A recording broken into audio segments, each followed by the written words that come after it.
Hey, folks, welcome to the Accessible Hunter podcast. I'm Greg Trainer along with my co host, Mike Hudson.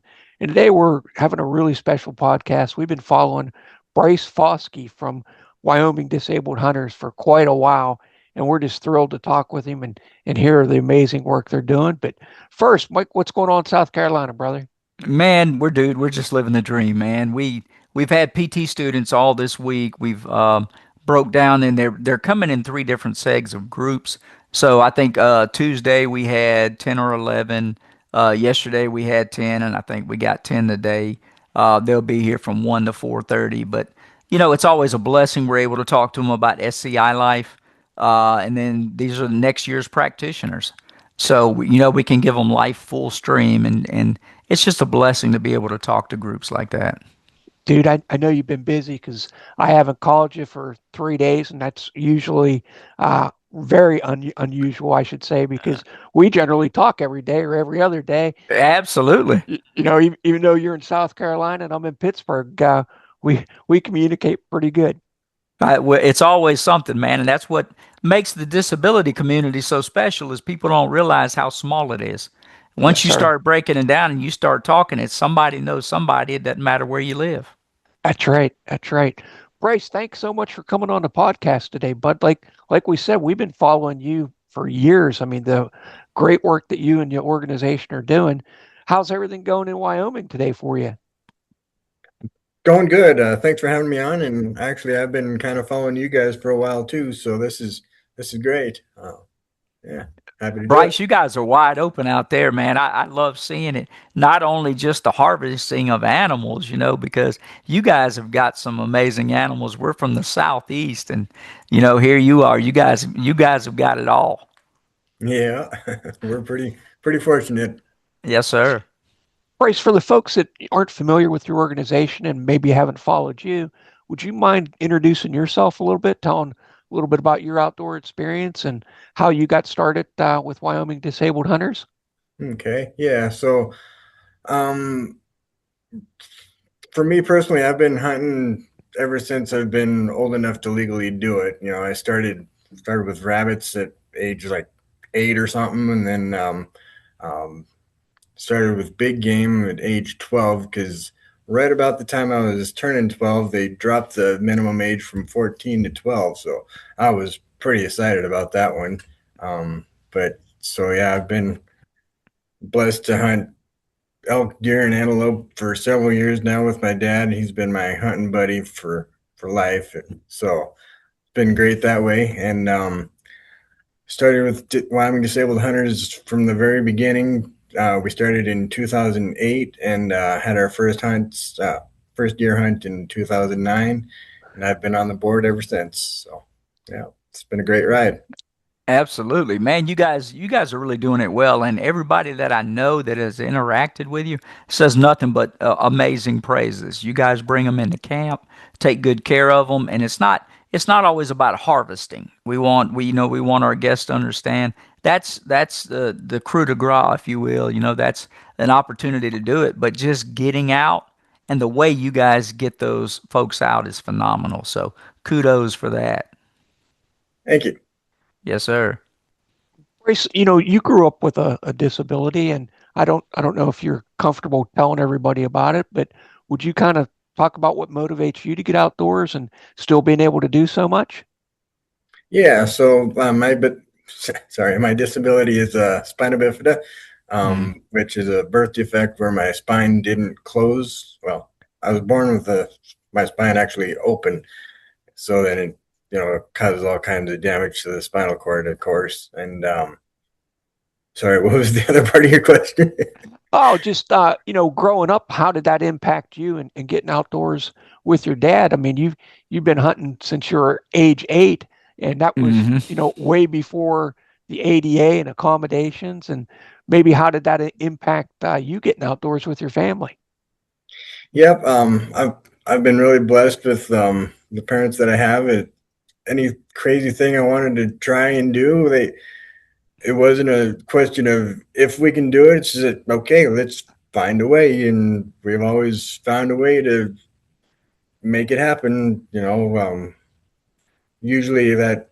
usually that entails finding a spot where the game's gonna be later and find a spot to hide and be real quiet, and that's worked out surprisingly well. And we just find a way, whether it's horseback or on the truck or whatever it takes, you know. You know, a lot of people don't understand how much work it is to try to get out there with a spinal cord injury. Is there a certain type of equipment that you found is better for you to kind of get you out there? And I know that's dependent on what type game you're chasing. But is there something that's your go-to type of equipment that gets you out there every time? I've got a track chair that's been pretty awesome for. Um, I've used it for elk hunts and deer. Well, mostly for elk hunts and pheasant hunts and that kind of thing. And um, got some cool video of me dragging out my cow elk with it. And Yeah, yeah. but yeah, the track chair, and Dad takes me on horseback, and so yeah. That's just amazing, Bryce. And living out east here, growing up, we got hunting magazines, and I'm 59. Mike's a little bit older too, and all we had growing up was hunting magazines. There wasn't very much on video and that kind of thing, but we always dream of hunting out west, Oh and yeah. just the amount of space you have and the game that you get to go after, elk and antelope and things.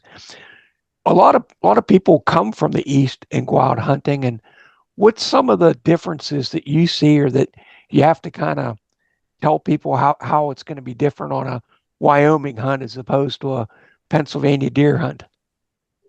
Well, out here we've got a lot more open, wide open spaces, so you'll be hunting. I mean, you'll be shooting a little bit further, so that I'm sure you guys are pretty used to almost open sights and 50 yards or whatever.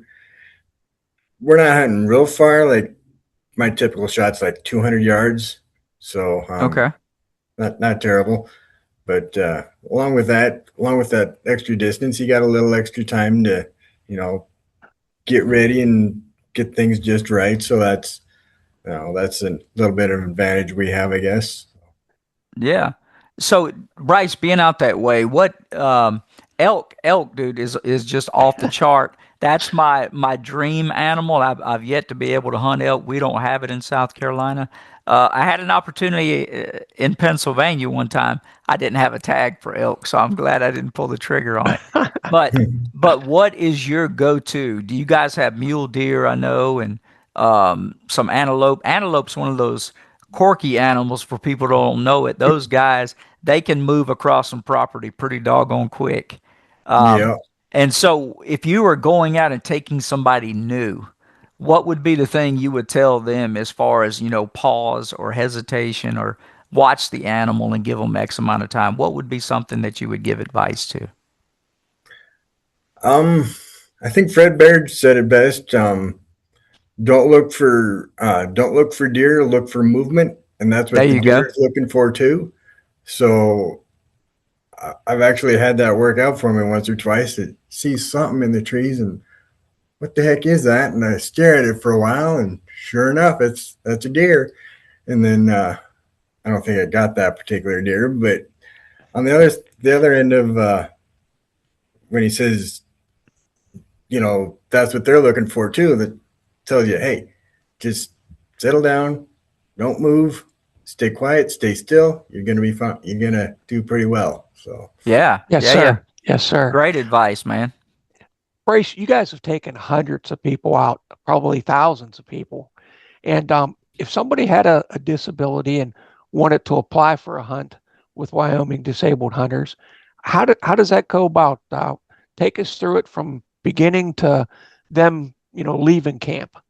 okay. So the first thing they got to do is they got to get certain permits from the Game and Fish in order to even apply for our hunt. So the bare minimum is they have to get a disabled Wyoming disabled hunter permit. The the name there is just a coincidence. We didn't have anything to do with writing this permit or developing it, I guess I should say. But they do have to at least get the disabled hunter permit, and then they also, if they qualify, they also have to get the season extension permit. So then once you have the, and that kind of takes a little while because you got to get your doctor to sign off on it, and then snail mail your application into the Game and Fish, and then they'll snail mail your permits back to you. So that all takes quite a while. But then once you have that, we'll start taking applications over on our website in early December, and those permit numbers and actual pictures of your permit will actually be required on the online application. So you can't submit an application to us without those. Yeah. Gotcha. So then, like I say, from December 1st through January 15th, we're going to be taking our applications for all of our all three species of our hunts, and then once if we select you, then we'll reach out and figure out what hunt you're going on, which species, and then a lot of times we'll be able to set the hunter up with a donated license. So we have one of our local people apply for the license, and then we can just transfer it over to the hunter, and then Wow. So so then here's a question, Bryce. If that hunter is not selected, is that paperwork still valid for maybe the next year they can reapply, or do they have to go through the process of getting the paperwork again? the permits are good for life. So you Okay. Okay. only have to do that once a year or once for Fantastic. your life. But then they do have to reapply to us every year they Yeah. want to be considered. So But the two permits from the Game Commission are good for life. It's your disabled hunting permit and probably hunting out of a vehicle permit, similar to here in PA. they just recently combined the disabled hunter permit with the shoot from a vehicle permit. Yeah. So you get both of those together, and then Fantastic. Perfect. there's a season extension permit that comes separate if you qualify for it. And then, About go ahead, Mike. no, go ahead, Greg. Good. I was just going to say, okay, so I get my two permits from the state, get all my paperwork in order, and I get chosen from you guys to be able to go hunting this year.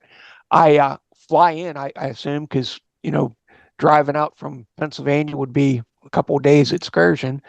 Where would we fly into, Bryce? Like me and a caregiver, me and my wife, and then do you guys pick us up from the airport, or do we have to rent a vehicle to get to camp, or what's the next step once we get chosen? So uh, hunters usually fly right into Cody. We do have quite a few folks actually drive from across the country too, but if they do fly, they can fly right into Cody where the hunts are kind of centered out of, and then we can pick you up and drive you around all over, but that gets to be kind of um, kind of a Pain. problem for us later on. So we'd prefer Sure. that people rent a car and kind of do their own thing, and that way, if you finish early, you and your wife can go into the park or whatever for the day, Yellowstone Park, or Nice. yeah. So if you're flying in, I know that you can take weaponry. You just got to go through the paperwork and TSA and all that. If Yep. somebody's coming in and they didn't have a weapon or they didn't want to go through that, do you guys have loaner weapons they could use, or is that process in play that they could do it? Yep. We actually have quite a lot of adaptive equipment too that we can loan out for the hunt to Perfect. for whatever they need to make it happen. But we do have rifles to loan out too. See, that would be amazing because you said, the average shot is 200 yards. Well, here in PA, I'm sighted in an inch and a half high at 100 yards, but taking a long distance shot, I would require a lot of practice at my home range before I made the commitment to come out and hunt with you guys. And if you have rifles that are already set up with the optics for, 200 yard zero, that would just be such a blessing to have access to that, and maybe a track chair that we could borrow your equipment flying out. Yeah. It Yep. and go ahead, Bryce. So go ahead. I was gonna say, your hunting season, a lot of people with spinal cord injuries have trouble regulating heat and cold. What's the average temperatures you guys face when you're getting out there? Because I know it's got to be a lot colder than we were seeing on the southeast. Yeah, that's obviously depends on the year and all that, but Mm-hmm. it can be around 20 degrees when we're hunting our deer in November, and um, you know, September for our antelope hunt. It could be up in the 80s, or just hard telling. But Right, right. I know some of it. We've seen some of the harvest pictures, and we look, and there's a bunch of snow, and it's 5 below, and you're like, whoa, hold on. I'm okay yeah, with the five. It's that 5 below part that gets me. yeah, And, and we and got some strong winds up here in Cody Country too, so adds to it. Bryce, Right. do you guys put people up in a hotel or a lodge, or what's the accommodations like when people come out?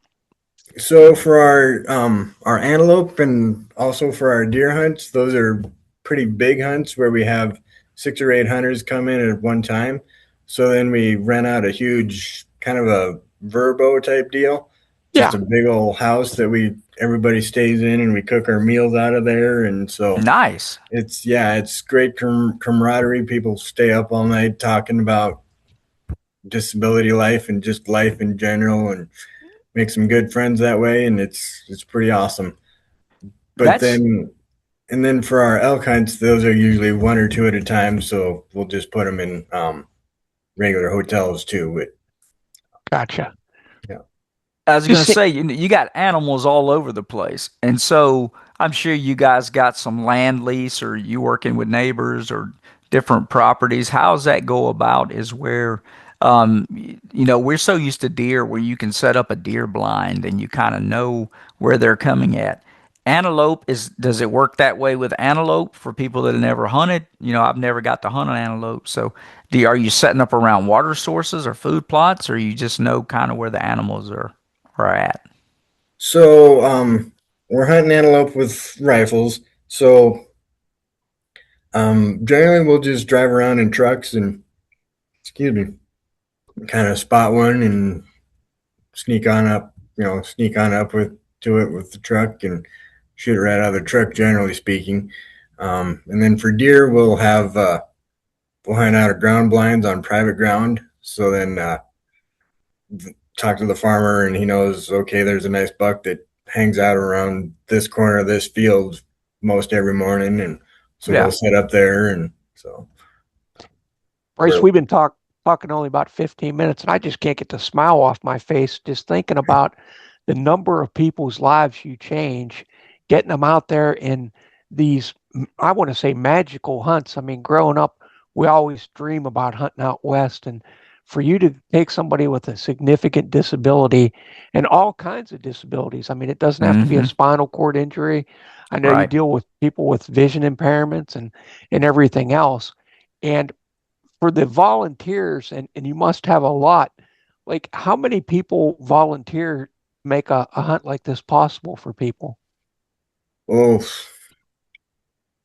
I'd say I'd say it's close around 50 volunteers Wow. by the time you figure out.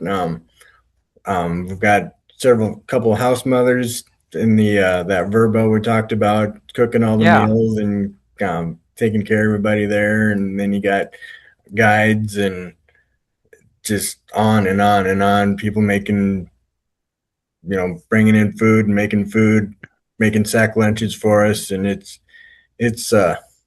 quite the undertaking. Takes a lot You of bet. volunteers. So Yes, sir. Man, that's exciting. And you said it right. It's about camp. It's about camaraderie. We try to reiterate this every time we're talking. Guys and girls with disabilities are just like everybody else. We're going to talk trash, whether you miss, you connect. yeah. You come in a different type chair. We're going to pick on that, or we're going to make a comment about it. It's just everybody wants to get back out, and so man, I love the fact that you guys are doing such, and you've got such magnificent land to do it. You got landscape that you can just see forever, and the Mhm. only place that I can reiterate and see it is like if we go to Texas. Southeast, we don't have that. We in South Carolina, you might get a shot if you're hunting a gas line or a tree line. You might shoot 300, 400 yards, but that's rare. But you guys got some beautiful spots, and you're seeing deer bedded and deer on the move. And if you had somebody that came out, what do you think? What's the longest shot you've seen by somebody with a disability? Um, you know, we really don't have lot of long. Well, I better take that back. We did have one property over in Ten Sleep that we were taking shots 500 yards or so. Um, Wow. but that was we had a army veteran gentleman that came out with us, and um, he got us this incredible tricked out rifle, long range rifle with a big old Yeah, 20 power scope, and you just dial up your range, and it's Incredible. it's a pretty amazing piece of equipment there. And yeah, like I say, we've had a couple people take 500-yard kill shots on elk with it. So Bryce, nice. Bryce, yeah.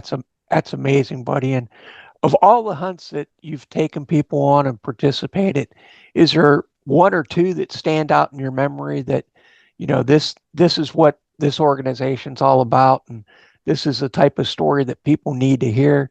I'm sure there's hundreds of stories like this, but can you think of one or two that you could share with us today? Yeah. So just a couple of years ago, we had a deer hunter, an older gentleman from out east, that he was saying that um, his health and his disability was getting to the point where he just didn't think he could do it anymore. He was about ready to sell his rifle and his equipment and just give up. And we took him out, and he got a nice buck, and he's like, heck, I still can do this. This is awesome. I love it. And of course, that put a big old smile on everybody's face. Oh yeah. Absolutely. Oh And yeah. then on the other end of the spectrum, we've had a couple younger kids that take them on their first, get their first year, and they're pretty stoked and hooked for life, and that's pretty awesome too. So Absolutely. If you had somebody coming out, man, what's the average caliber you think that you guys would recommend, say for elk or a long distance on an antelope? What's something that you think would be right? a good 7 millimeters is probably gonna be a great one for all three species. It's not too terribly over, excessive for an antelope, but it's plenty for an elk, and it's a flat shooting cartridge for our typical um, shot distance nowadays, right at that 200-yard Yeah, level. So that'll that'll get it done, no problem. So So when I talk to my wife tonight, Bryce, I'm going to tell her that my 308 is no good, and yep, I need to buy a new 7mm, and right. yep, bring that out for a hunt with you guys, because Gotta have that it. got to have it. Bryce said the 308's just not good for elk. yep, exactly. You need to get that new rifle, and then you both need to apply to us for next year. Yeah. Absolutely. That's happening anyway. But But I'm with you, Greg, man. I'm just going to tell my wife I don't have the right equipment. It's just is Yeah. what it is. Bryce, I've been chomping at the bit to come out and go hunt with you guys. Mike and I both have some pretty serious pressure wounds. I've had a stage Mm, 4 for the last 4 years, but I'm cool. finally, thank God, finally making some good progress. And I'm hoping that this thing is healed up by December, and my wife retires next year. So you're going to have to beat me off with a stick applying over the next couple years with you guys, because I just love everything that you're doing. And like I said, we've been following you, and everybody that we ever talked to that's been on a hunt says you got to go. This is like the gold standard for people with disabilities getting out, and especially out west. Yeah. Well, thank you. That's some pretty powerful compliments there. And yeah, we'd love to meet you guys in person one day and have you out here. Yeah. Yeah, we look forward to that, man. And I'll be transparent. I applied. I didn't get all my stuff turned in time and didn't get it back. So Okay. that was a part failure on me. But that was, I don't know, 3 or 4 years ago when they were separated, and I didn't get the doctor's statement in for the shoot from the car. But Okay. I plan on reapplying as soon as I get healed up good. because I'm telling you, man, I want to come out if nothing else, just see. You know, Yeah. I want to watch those antelope run, man. You know, and that jumping like a jackrabbit. You got a deer out here hopping away. That's exciting, man. Yeah. And just to meet the folks that are behind all this, Oh we yeah, get to see the smiling pictures of people with their animals and things. But as Mike said, I'd love to spend a night in camp just hearing the stories. yeah. Just hearing how people got out of their home and got out of their own heads, as Mike says that quite a bit. Get out of your home and out of your head. And you could probably see the change in a person from when they arrive the first day, that maybe they're a little bit apprehensive and not sure, what's going on. And then by the end of camp, they're joking around with the guides and the volunteers. And I'm sure you see a dramatic change in people, and hopefully they take that back to their home state, and it lives on with them and through them so that they can encourage those around them. Yeah, absolutely. As you were talking, I was thinking about a particular hunter we had a couple years ago that she was first couple of days of the hunt, she was kind of off in the corner, just kind of minding her own business and um, didn't really talk to anybody too much. And by the end, she was right there in the middle of the table and cutting it up with everybody, and it was great. Yes, sir. Speaking of that, what's your average hunt times? If somebody comes out, how many days do of course that it goes with the harvest and all that, but what's the average time you guys recommend? Is it like a day or two, 3 days, or? Most of our hunts are 3 days of hunting and then a day on either end. Okay. Gotcha. Gotcha. Bryce, what's the fundraising like for the organization? Do you guys have fundraisers in Wyoming every year, or how could people, contribute and help with your cause? So we had to get rid of our PayPal button the other day. Just we had some fraud issues that we just didn't want to deal with it anymore. But Yeah. so they'll have to snail mail us a check. Um, they can find our address on the website there. Probably be the easiest way to do that. So It's terrible, man, when you have to fight social media and everything else. Anyway, we won't get on that soapbox, but yeah, I understand you guys are a nonprofit, so it's always tax deductibility and being able to find more money. And it takes a lot of money to do some of the things you guys do and to be able to find the equipment. Do you guys work with like Be Adaptive for any of the equipment, or is there a company that you would like to work with? Maybe we can help poke and prod them to maybe do some mobility devices.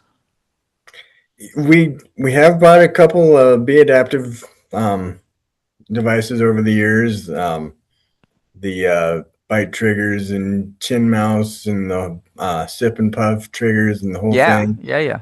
So we've got 2 trailers worth of stuff right now. So we're not looking to add anything to it right There now. you But go. That's perfect. When you buy a piece of equipment like that, I think I've had my sip and puff trigger for, oh God, maybe 10 Oh years. yeah, So I mean that stuff lasts a long time. When people say about, well, it costs so much money, yeah, it costs a lot of money up front, but then you start, taking that out every year and yeah. using it. It's like buying a good hunting coat. You're gonna spend $300 or $400 on that jacket, but you You're buy it making an once. investment. Yep, Yeah. you buy it once.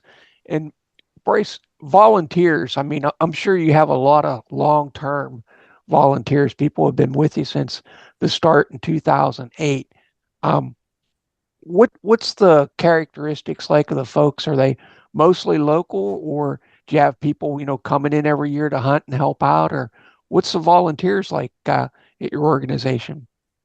they are mostly local just because of where we are. It's just easier to have somebody coming from Powell or Cody to join us. But as far as attributes we're looking for is just anybody with the heart to volunteer and help other people. And obviously, you don't have to have anything to do with the hunting aspect of it directly. Yeah. So if people if people aren't really interested in hunting, we've got plenty of other avenues for people to help out with, and yeah, I just know we're willingness hitting to you. help. We're hitting you up with a bunch of questions right off the bat, man. And it comes down. I had one that's based around something similar. Have you ever had any hunters come out, whether they were successful or not, and then they wanted to volunteer to come out just to volunteer to be back in camp?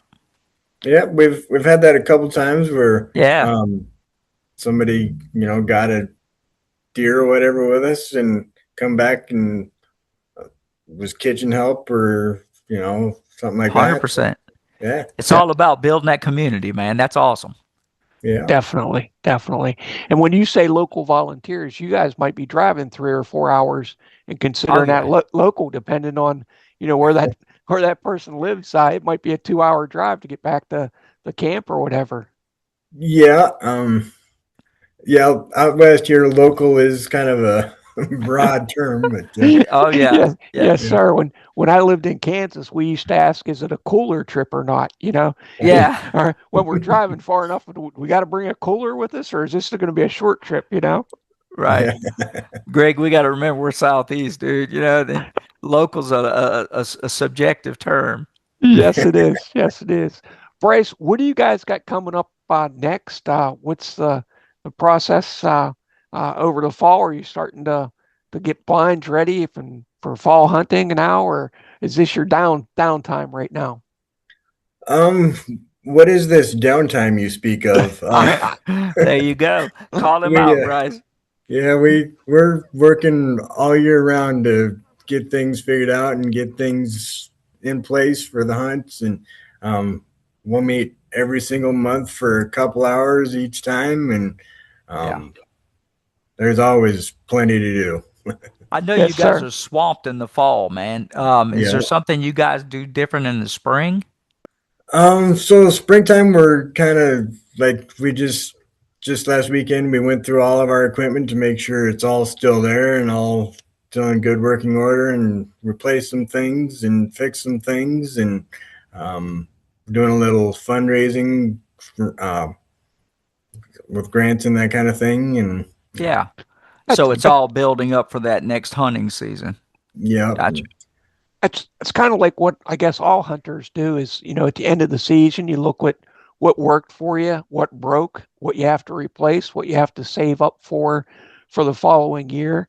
And as you get older, it seems like I want less and less equipment. Whenever you're young, you're trying to buy a tag. You're trying to use the most expensive thing that you can afford to try to bring that animal in. And now with age and experience, you kind of, well, I don't really need this. I don't really need that. So that's my spring is going over my crossbow and arrows and broadheads and all that. yeah. So I got a question that it goes around what some people may come into with disability, and we've never asked this even on the podcast. If somebody were to have a medical issue, how far is it from where you guys are normally at to the local hospital? God willing. Yeah, it's usually within an hour, so Yeah. not terrible bad, and You don't want to get on the downside of it, but some people are going to want to know, hey, if I have an issue with a disability, if I have something, is there a hospital local? Since we got into the locals kind of subjective, Exactly. I was going to clear the air on that one. yeah. Brace, I got a really good question because I've never been on a big game hunt. The most I've hunted for is deer and turkeys and that kind of thing. So Mike, it's his big dream to get a elk, and Oh my yeah. big dream is to get a bison. So we're talking about pretty big animals. Oh yeah. When Mhm. when somebody from out east actually sees this animal on the ground and how big they are, I know their eyes have to get as big as saucers, Oh but yeah. Yeah. because I have no idea what I'm in store for if I ever get a big animal like that. But the shot's over. We've high fived each other. We're rolling up to this elk or to this cow elk or bull elk, and I pull up to it. What happens next? So from there, we'll of course got to take lots of pictures and all that kind of thing, and then the volunteer guide that's with you will field dress them for you and uh, load it up into the truck and take it back to the lodge, and we'll either skin it there or take it right to the processor, and they'll skin it and butcher it for you. And we always pay for the processing, and we've got a couple that are really good for these quick turnarounds we have for our short hunts, and send you back with a cooler full of wrapped meat. So So if That's amazing. Yeah, I was gonna say if it comes down to it and somebody takes a trophy, do you guys have anybody local that they could talk to about taxidermy, caping it out, or do you suggest them taking it with them, or what's that process? we do have a couple taxidermists that we've got a good working relationship with, and they'll I think they often give it a little bit of a discount for us, and Yeah, yeah, so we can definitely hook you up there. That will be awesome to have a local taxidermist that's used to doing, trophy bulls. You're not yeah, sending it off to somebody down the street here in Pittsburgh that gets, one elk a year. You're you're Yeah, you're dealing with somebody that's doing, 40 elk a year. So, and that makes a difference. definitely oh makes a yeah, oh difference. yeah. And you're having a good relationship with them, and that person knows how special that animal is to the person with a disability. Yeah, That's what kind of makes it kind of quirky is if you don't have somebody that has that knowledge, where do you stop on caping the animal out, or do you cut it short? Now your mount's going to look wonky, or yep, whatever. You didn't get enough of the cape. This thing is terrible. We can't even use it. So it gets down to knowledge. You want somebody that knows what they're doing. yep. That's why we usually leave this. If the guy wants a shoulder mount, we usually just leave the skin on it and let the taxidermist cut what he Do needs. And yeah, Bryce, you hit the nail right on the head there.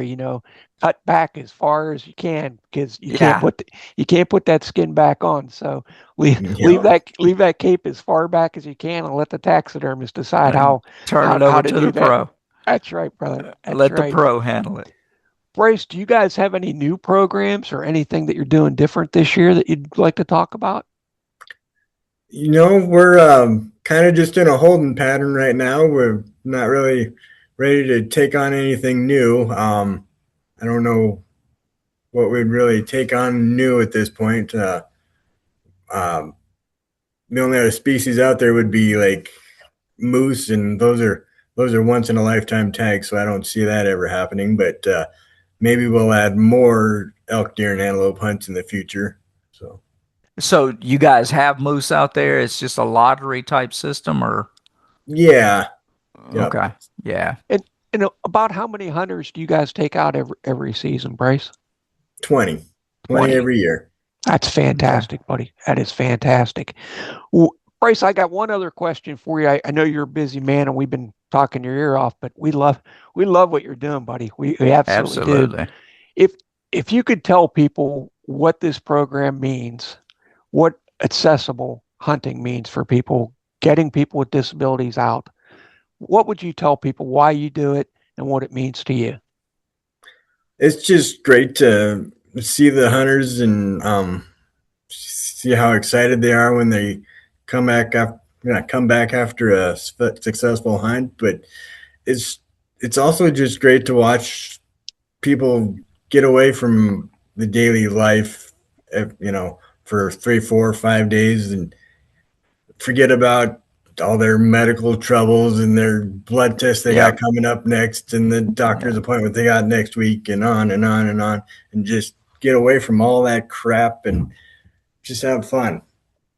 Meet other Man, you people in the same situation and just enjoy the week. It's right.